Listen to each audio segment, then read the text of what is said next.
Indian analysis देख रहे हैं आप और मैं हूं आपके साथ दिव्या। मध्य प्रदेश में राजनीतिक नियुक्तियां होने वाली हैं। निगम मंडलों और प्राधिकरणों में अध्यक्ष, उपाध्यक्ष और दूसरे पदों पर नियुक्तियां होंगी, लेकिन इसको लेकर एक अनार 100 बीमार जैसी स्थिति बन रही है। एक तो बीजेपी में पहले से ही पद विहीन नेताओं की फौज है, तो दूसरी लोकसभा चुनाव के दौरान बड़ी तादाद में पद आकांक्षी नेता बीजेपी में शामिल हुए हैं। और इन हालातों में कितना चुनौतीपूर्ण है निगम मंडलों में मनोनयन और क्या होगा इसके लिए क्राइटेरिया, इसी पर हम चर्चा को आगे बढ़ाएंगे, लेकिन इसके पहले कुछ प्रतिक्रियाएं सुनते हैं। अब जो भी भारतीय जनता पार्टी में हैं वो भारतीय जनता पार्टी के हैं, इसलिए भारतीय जनता पार्टी के कार्यकर्ताओं को कहाँ किसकी योग्यता क्षमता है उसके आधार पर नेतृत्व निर्णय करेगा। और माननीय मुख्यमंत्री जी, चूंकि निगम मंडलों का फैसला आखिरकार सरकार के पास होता है, संगठन अपने जिम्मेदारी को निर्वहन करेगा और इसके बाद सरकार के मुखिया को निर्णय करना है, उसके हिसाब से तय हो जाएगा। देखिए, भारतीय जनता पार्टी का जो मूल कैडर था वो अब बचा नहीं है। यही कारण है कि उन्होंने पिछले कुछ दिनों से ये कार्यक्रम चला रखा है कि कांग्रेस से जो लोग नाराज हैं उनको कांग्रेस पार्टी से छुड़वा के वो भारतीय जनता पार्टी शामिल करा रहे हैं। जिस तरह से कांग्रेस के लोगों को लोग लालच देकर उन्होंने भारतीय जनता पार्टी में शामिल कराया, अभी ताज़ा उदाहरण रामनिवास रावत का है। कांग्रेस पार्टी से विधायक बनने के बाद उन्होंने मंत्री पद का लालच दिया और उन्हें कांग्रेस छुड़वाई। तो ये स्पष्ट दिख रहा है कि भारतीय जनता पार्टी का मूल कैडर अब उनके पास नहीं बचा है, उनके पास लोगों की कमी है, इसलिए वो दूसरी पार्टी पर नज़र रखे हुए हैं। तो चलिए, कितना चुनौतीपूर्ण है निगम मंडलों में मनोनयन और क्या होगा इसके लिए क्राइटेरिया, इसी पर हम चर्चा करेंगे। हमारे साथ दो खास मेहमान जुड़ गए हैं, कांग्रेस प्रवक्ता केदार सिरोही जी और बीजेपी का पक्ष रखने के लिए बृज गोपाल लोया जी। आप दोनों का ही बहुत बहुत स्वागत है।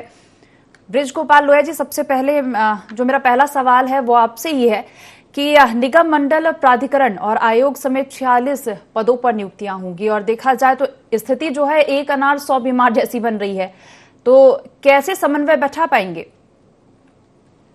नहीं, देखिए, मैं एक बात आपको बड़ा स्पष्ट करूं कि ये भारतीय जनता पार्टी की सरकार है, माननीय डॉक्टर मोहन यादव जी की सरकार है। यहाँ कोई बीमार नहीं जी। और ये जो उपचार जिसको माना जाता है कि एक अनार से सारे लोगों का उपचार हो जाता है, ये भारतीय जनता पार्टी की संस्कृति का हिस्सा भी नहीं और कोई भी आदमी इसकी मांग नहीं कर रहा है।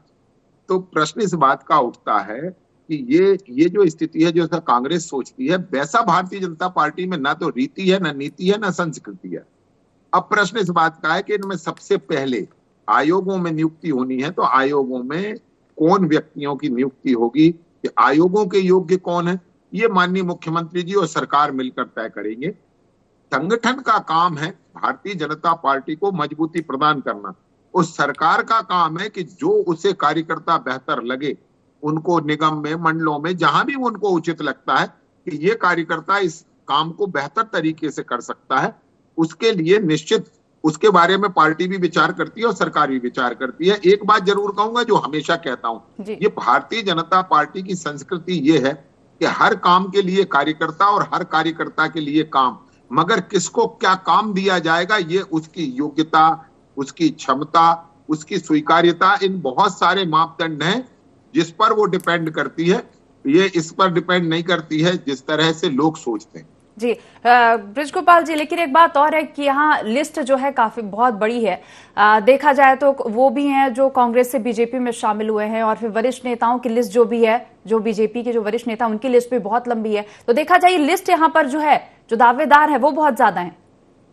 नहीं, निश्चित ज्यादा दावेदार होना ही तो पार्टी की मजबूती का प्रमाण है जी। कि हमारे पास हर कार्यकर्ता इस योग्य है कि वो किसी भी दायित्व का बेहतर निर्वहन कर सकता है। और जो आपने इसमें एक शब्द लगाया कि कांग्रेस से आए, कहीं से भी आया हो या किसी व्यक्ति ने अपने व्यावसायिक कार्यों के साथ भारतीय जनता पार्टी की सदस्यता ली हो, चाहे कांग्रेस से आया हो, सपा से आया हो, बसपा से आया हो, या भारतीय जनता पार्टी का जन्म से कार्यकर्ता हो, भारतीय जनता पार्टी का कार्यकर्ता सिर्फ भारतीय जनता पार्टी का कार्यकर्ता है।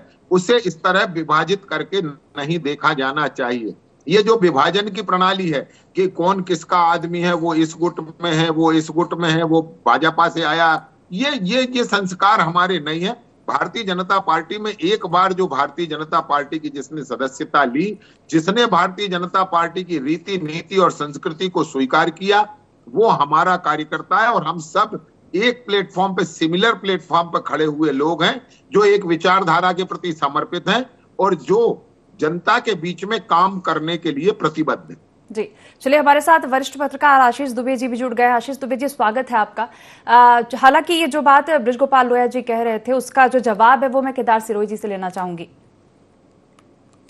देखिए, पहला तो ये बृजगोपाल जी और भारतीय जनता पार्टी का इंटरनल मामला है।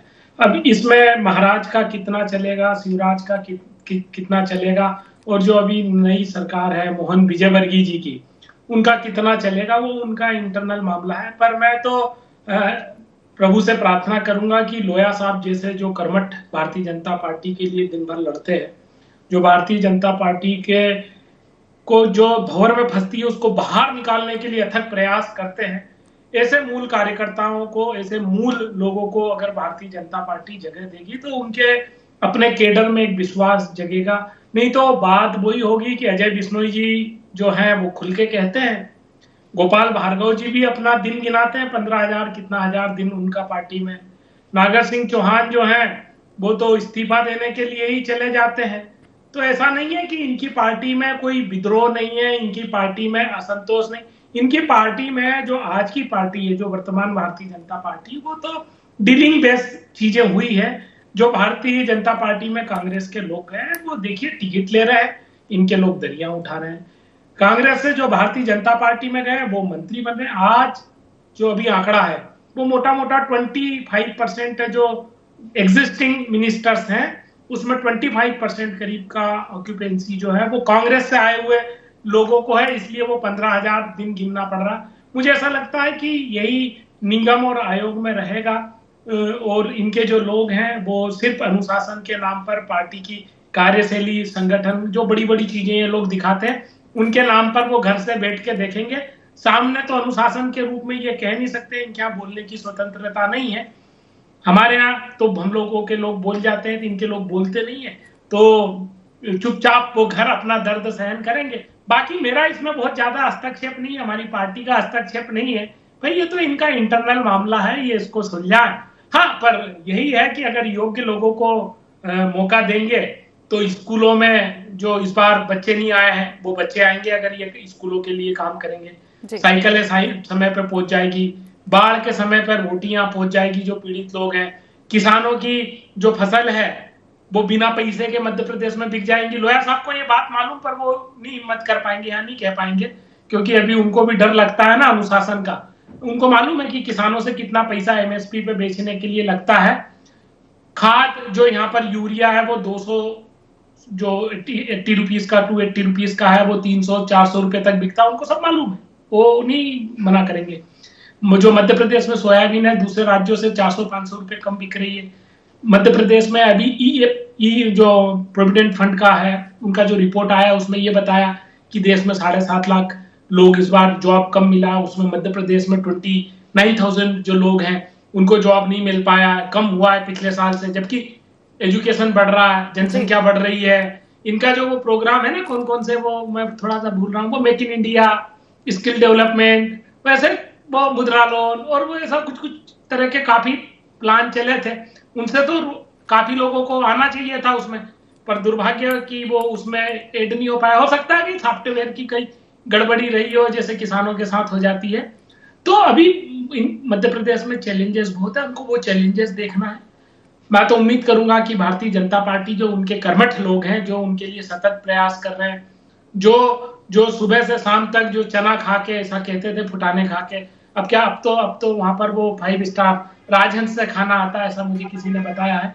तो उन लोगों को जिन्होंने चना खाया है, साइकिल पे चले हैं, पैदल चले हैं, जिन्होंने गांव-गांव धूप में लोगों को जोड़ा है, ऐसे कार्यकर्ताओं को अगर भारतीय जनता पार्टी जगह देगी तो वो बहुत अच्छा होगा। यही हम लोग अनुमान लगा सकते हैं। केदार जी, बृजगोपाल जी से एक प्रतिक्रिया ले लेते हैं। जैसे अभी आपने हाल ही में कई सारे नाम गिनाए और साथ ही ये भी कहा कि विद्रोह और असंतोष वाली जो बात आपने कही है, तो क्या ये कहना चाहेंगे कि आक्रोश का लावा सुलग रहा है, भले ही बाहर नहीं आ पा रहा हो? नहीं, देखिए दिव्या जी, मैं पहले तो धन्यवाद दे दूं केदार जी का कि उन्हें खुद से ज्यादा मेरी चिंता कर रहे हैं, ऐसे बड़े भाई हैं, उनका बहुत धन्यवाद। मगर मैं एक आग्रह करना चाहता हूं, आदरणीय केदार जी, अभी आपने कहा कि कुछ नेताओं के आपने नाम भी लिए, उन नेताओं को क्या दायित्व होना चाहिए और उनने बहुत बड़े बड़े दायित्वों का निर्वहन किया है, ये बिल्कुल सच है। परंतु एक बात आपने जो स्वीकार करी उसका मुझे बड़ा धन्यवाद अतिरिक्त आपको देना है कि मध्य प्रदेश में एजुकेशन बढ़ रहा है। तो यानी मध्य प्रदेश का एजुकेशन सिस्टम जब तक आपकी सरकारें रही तब बढ़ नहीं रहा था, वो भारतीय जनता पार्टी की सरकारों में बढ़ रहा है। इसके लिए भी आपका बहुत धन्यवाद। हाँ, एक बात जरूर है, मगर आप जिस तरीके से भारतीय जनता पार्टी को देखते हैं, हम वैसा दल है नहीं। हम बार बार आपसे आग्रह करते हैं कि एक संतुष्ट, आप कहते हैं कि फला असंतुष्ट है, तो हम तो ये मानकर ही चलते हैं कि जो अपने काम से संतुष्ट है वो केवल परमात्मा है, बाकी तो कोई अपने काम से संतुष्ट होना भी नहीं चाहिए व्यक्ति को, क्योंकि व्यक्ति में अपार संभावनाएं हैं। संतोष असंतोष महत्वपूर्ण नहीं है। और आप जो बार बार कांग्रेस से आए लोगों की जिक्र करते हैं, तो उनके विषय में भी मैं आपको बता दूं, 22,000 कांग्रेस के केवल पदाधिकारी स्तर के लोग पिछले 4 महीनों में भारतीय जनता पार्टी में शामिल हुए, मार्च से लेकर जून तक। तो वो फहरिस्त बहुत लंबी है। उतने तो ना उन्हें भी मालूम है और हमें भी मालूम है कि उतने तो कुल पद का सृजन भी मध्य प्रदेश में नहीं, देश भर में नहीं हो सकता, क्योंकि 2,56,000 लोगों ने भारतीय जनता पार्टी की सदस्यता ली है। हाँ, हमारा परिवार बड़ा हो रहा है, इसकी हमें प्रसन्नता है, परंतु आप अपने सुकड़ते परिवार की थोड़ी सी भी चिंता करेंगे तो मुझे लगता है कि वो बेहतर होगा।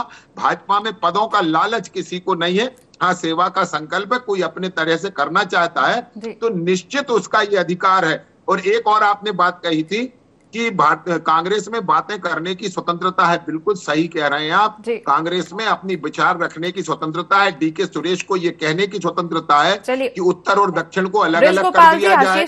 नहीं, ये स्वतंत्रता, एक सेकंड में आपको बात कंप्लीट कर देता हूँ दिव्या जी, 10 सेकंड लगेंगे, कि ये स्वतंत्रता बेहतर नहीं है। ये बांटने की बातें करने की स्वतंत्रता नहीं होना चाहिए। मैं फिर से कहता हूँ, इस देश के प्रति निष्ठा की, देश के प्रति स्वाभिमान की बातें बड़ी अच्छी लगती है। जी जी, चलिए आशीष जी से प्रतिक्रिया ले लेते हैं। आशीष जी, क्या कहेंगे? 46 पदों पर नियुक्तियां होनी है और दावेदार जो है वो बहुत है, क्या लग रहा है कितना चुनौतीपूर्ण होगा? नहीं, निगम मंडलों कहा जाता है, लेकिन चुनाव बहुत कठिन रहा है हर सरकार के लिए। और इससे पहले भी सरकार थी भाजपा की, वो बहुत समय, लंबे समय तक वो फैसले नहीं कर पाई कि किसको दिया जाए। तो अभी जो मौजूदा सरकार है, मोहन यादव सरकार है, ये भी इनके लिए बहुत आसान तो होने वाला नहीं है। और ये बात बिल्कुल सही है कि जो एक्सपेक्टेशंस जो बढ़ी है कांग्रेस से भाजपा में आने वाले नेताओं की, उनके वजह से ये चीजें और ज्यादा जटिल होंगी, क्योंकि सीमित पद है, सीमित पदों पर आप और असीमित दावेदार हैं। तो इसलिए मुझे नहीं लगता है कि सारे पदों पर कोई नियुक्तियां हो पाएंगी, जैसा कि रवायत रही है हमेशा से ही हर सरकार में। ये थोड़ा बहुत कुछ लोगों को चुन के दे दिया जाएगा, कुछ को नहीं दिया जाएगा, कुछ लोगों को समितियों में एडजस्ट किया जाएगा, ये सब प्रक्रियाएं चलती रहेंगी।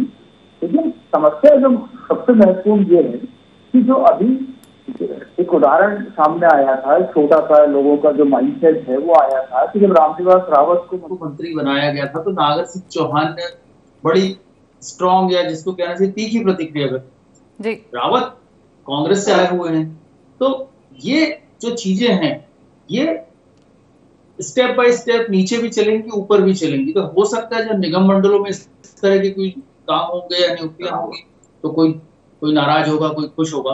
तो मुझे नहीं लगता कि सरकार इस तरह से कोई थोकबंद नियुक्तियां करेगी। ये जरूर है कि जहां जिनका ज्यादा जरूरत है इस्तेमाल करने की नीति होगी वही कुछ लोग बन पाएंगे, लेकिन ये बहुत कठिन होगा। और ये किसी भी सूरत में जो है ये सियासत, हालांकि अब बीजेपी को अभी कोई यहाँ 4 साल कोई दिक्कत नहीं है, ऐसा कोई चुनाव जैसे स्थितियां नहीं है, इसलिए सियासी रूप से जोखिम भरा भले ना हो, लेकिन आंतरिक रूप से संगठन के स्तर पर ये कहीं ना कहीं जो है लोगों को हो सकता है परेशान भी रखे, कुछ लोगों को खुश रखे, ज्यादातर लोगों को परेशान भी रखे। तो ये जो रास्ता निकालने की जो मैकेनिज्म होगा, ये देखना होगा कि मोहन यादव और उनका संगठन जो है भाजपा का किस तरह से ये रास्ता निकालता। जी चलिए, बृज गोपाल जी, अभी हाल ही में जो उदाहरण दिया है आशीष जी ने नागर सिंह चौहान जी का, रामनिवास रावत जी का, तो क्या कहेंगे इसे लेकर? ये जो इन्होंने बात की है कि आंतरिक रूप से संगठन के स्तर पर जो एक इफेक्ट हो सकता है वो देखा जा सकता है।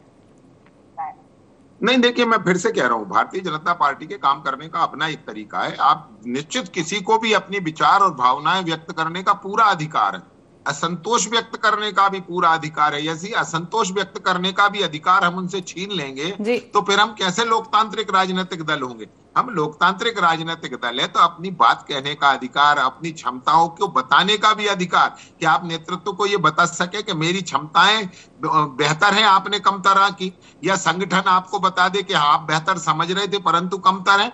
मैं किसी व्यक्तियों के बारे में नहीं करना चाहता कोई बात, परंतु ये सच है कि भारतीय जनता पार्टी का काम करने का एक अपना तरीका है, और यदि हमें वो तरीका नहीं होता तो 0 सीट वाली पार्टी आज 3 बार लगातार देश में चुनाव जीतकर सरकार नहीं बना रही। और मध्य प्रदेश की अगर हम बात करें तो हम लगातार 20 वर्षों से सरकार में ना होते, परंतु जो हमारा काम करने का बेहतर तरीका है, एक मॉडल है कि विचारधारा के प्रति किस तरह का समर्पण होना चाहिए, जनता में कितनी स्वीकार्यता होना चाहिए, क्योंकि उस विचारधारा के साथ जनता को भी जोड़ना है। और फिर एक कार्यकर्ता के स्तर से अगर आप देखेंगे तो हमें किस तरह से कार्यप्रणाली एक हमने विकसित की हुई है, उन सब पैरामीटर्स पर जो व्यक्ति खरे उतरते हैं निश्चित उन्हें दायित्व मिलते हैं, और बड़े से बड़े दायित्व हमारे यहाँ, क्योंकि नेता पेट से तो पैदा होता नहीं है, नेता तो पेटी से पैदा होता है, तो हमारे यहाँ पेटी से पैदा हुए नेता हैं। अब पार्टी ये देखती रहती है कि कौन पार्टी की विचारधारा को भी आगे बढ़ा रहा है, जनता में स्वीकार्यता बेहतर है, उनको अवसर मिलते हैं। और ये अवसर मिलना, मैं ये मानता हूं कि ये लोकतंत्र को भी मजबूत बनाता है और पार्टी के संगठन को भी मजबूत बनाता है। यदि आप केवल जो कांग्रेस पार्टी में होता है कि हवा हवाई लोग किस तरह से करते हैं, तो वो उस तरह का संस्कार और संस्कृति भारतीय जनता पार्टी में नहीं है। परंतु भारतीय जनता पार्टी को समझने के लिए आपको भारतीय जनता पार्टी में होना पड़ेगा, तभी आप उसे बेहतर समझ पाएंगे। जी चलिए, केदार सिरोही जैसे प्रतिक्रिया ले लेते हैं, क्या कह रहे थे वो? बड़ी अच्छी बात कही लोया साहब ने, बड़ी अच्छी बात इन्होंने अपने प्रेजेंट में, इसलिए इनका रिकमेंड किया है कि भगवान मेरी प्रार्थना सुन ले और लोया साहब किसी निगम आयोग में बैठ जाए। सवाल यहाँ है, भारतीय जनता पार्टी बड़े सिद्धांतों की बात करती है, नियम की बात करती है। 8 महीना हो चुका है सरकार बने को, मोटा मोटा 15 से 18% समय, जो इस सरकार का 15 से 18% समय निकल चुका है। इन्होंने जो प्रभारी मंत्री बनाने चाहिए थे जिले पे, वो नहीं बना पाए। आप समझिए, पूरे जिलों के जो काम है वो डिस्टर्ब है, वो इसीलिए क्योंकि इनके यहाँ खींचतान चल रही। अरे भाई, ये अनुशासन होता तो ये तो सेंटर का काम था। मैं गारंटी के साथ में कह रहा हूं, इनका कोई आयोग नहीं बनना है। ये जब भी विद्रोह होगा उस दिन थोड़ी सी पुड़िया छोड़ देंगे कि देखो निगम आयोग की नियुक्तियां हो रही है, निगम आयोग की फाइलें बुलाई गई है। उस लालच में फिर जो विद्रोह है वो दब जाएगा। वो नेता जो है वो महीना 2 महीना इस आस में बैठे रहेंगे कि नहीं, मैं विद्रोह करूंगा तो मेरा नंबर कट जाएगा, मैं चुप रहूं। वो अपने आंतरिक सामंजस्य बैठाने, तो ये तो इन्होंने टूल कर लिया है। भाई, जो सरकार अभी 18% अपना समय निकाल चुकी है, उनसे जिले के प्रभारी मंत्री नहीं बन पाए, वो ऐसे समय पर जहां पर आज बारिश का दौर चल रहा है। ये सरकार के लिए जो ये 2-3 महीने होते हैं, आपदा प्रबंधन का सबसे बड़ा जरूरत इस समय रहता है। प्रभारी मंत्रियों को अलर्ट रहने की जरूरत रहती है। बारिश, कभी भी प्राकृतिक आपदा आ जाती है, उससे कई बार जनधन की हानियां होती है। कई ऐसे काम है जो डिस्ट्रिक्ट लेवल पर होने होते हैं जिसमें प्रभारी मंत्रियों की जरूरत होती है। ये हमारा एक संवैधानिक उसमें है, परंतु वो क्या है कि उधर वो ही नहीं कर पाए। क्यों? लेकिन केदार जी, एक बात और कहना चाहूंगी मैं कि कांग्रेस की भी हालत ठीक नहीं है। भले आप सरकार आपकी नहीं है, लेकिन फिर भी उसकी भी हालत ठीक नहीं। खींचतान आपकी पार्टी में भी है, और देखा जाए तो पीसीसी की कमेटी की बात करें तो आपकी पार्टी में भी अभी फिलहाल नहीं बनी हुई है। देखिए, ये सर्वविदित है कि अभी हम लोग कमजोर है मध्य प्रदेश। इसमें कोई लोया जी तो मान नहीं सकते, पर मैं तो बड़े खुले मन से मान रहा हूं। भाई, हम कमजोर हैं, इसीलिए हम लोग हारे हैं। अभी चुनाव जीतने हारने से ही हम लोगों का मूल्यांकन होता है राजनीतिक दलों का। तो अभी हम लोग कमजोर हैं, परंतु हम संगठनात्मक रूप से बहुत अच्छा काम कर रहे हैं। गांव-गांव स्तर पर हम लोग अपने लोगों को जोड़ने का पूरा अथक प्रयास कर रहे हैं। आप देख लीजिए कि सरकार के सामने भी जो हमने पहला जो अमरवाड़ा का चुनाव लड़ा, पूरे संसाधन थे, पूरी ताकत थी। उसके बाद में हम लोग ने बहुत मजबूत और अच्छी टक्कर दी है। ये दिखता है कि कांग्रेस पार्टी जो है वो जमीन पर बड़ी अच्छी मजबूती से काम कर रही है। जी चलिए, ब्रजगोपाल जी जवाब दे दीजिए। 10 सेकंड की बात कहनी है केवल मुझे कि देखिए, आपके यहाँ संगठन स्तर पर आप कह रहे हैं बेहतरी के प्रयत्न हो रहे हैं, परंतु 6 महीने में जीतू पटवारी जी अभी तक संगठन की सूची भी घोषित नहीं कर सके हैं कि उपाध्यक्ष और महामंत्री कौन रहेंगे।